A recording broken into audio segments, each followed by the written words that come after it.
My name's Tony Ryan. I'm Chief Executive of the Design and Technology Association. The D&T Association's been around since 1989. Our job has been to support the subject of design and technology in schools, and we now increasingly work trying to connect what's going on in schools in D&T departments across the country with what's going on in business and industry. What did it mean to me to be part of the manufacturing top 100?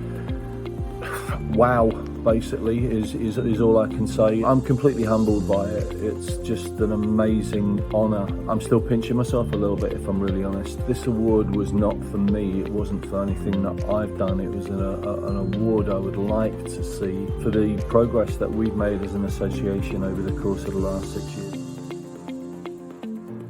My influences have been the people around me, my colleagues and young people. I find young people are misunderstood. There's an idea which is out there is that young people want to make huge amounts of money, so therefore they are focused at school on getting the qualifications that will allow them to come out and get the next qualification on, whether that's degree, apprenticeship, whatever it might be, in order to earn the most money possible. That's not my experience personally with 34 years in ed.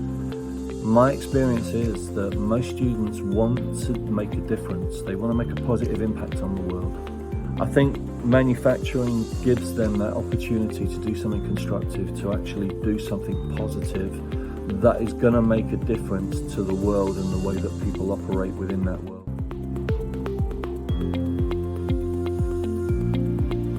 The biggest challenges I've faced over the years, interestingly, it's been the transitions. And that transition from car mechanic to engineer to teacher was not an easy one.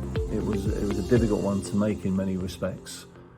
Then the transition from teacher to deputy head teacher, and I actually became a deputy head quite quickly. Then that transition from deputy to head is a massive one. I loved being a head teacher.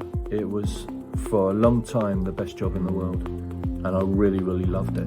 And then it was time to transition again. And I transitioned to working for myself for a year, first of all, and coaching younger teachers, younger head teachers. And then this job came, and I resisted this job. I didn't really want this job. I don't mean that negatively. It's just that I knew that if I looked at it, the job descriptor, the heart would pull me in, and it did, and I'm so glad it did. Those transitions were the hardest part from one particular phase to another.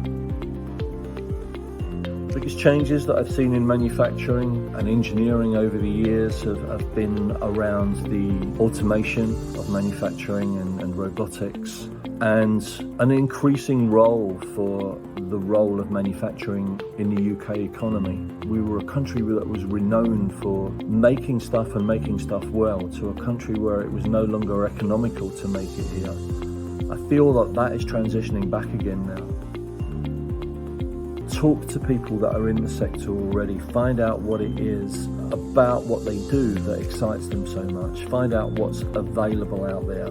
Don't be shy, ask. What's the worst that can happen? Somebody's going to say no. Can I come and have a look around the factory? Can I just meet somebody and get a guided tour around? Just explore, and don't close any doors before you've really explored every eventuality. Just want to close this just by saying how humbled I am to have received this award. And I do feel part of the manufacturing community now, even though I'm not directly involved in it. I really do feel part of it, and thank you for that, because the award has really cemented that in me. So thank you so much.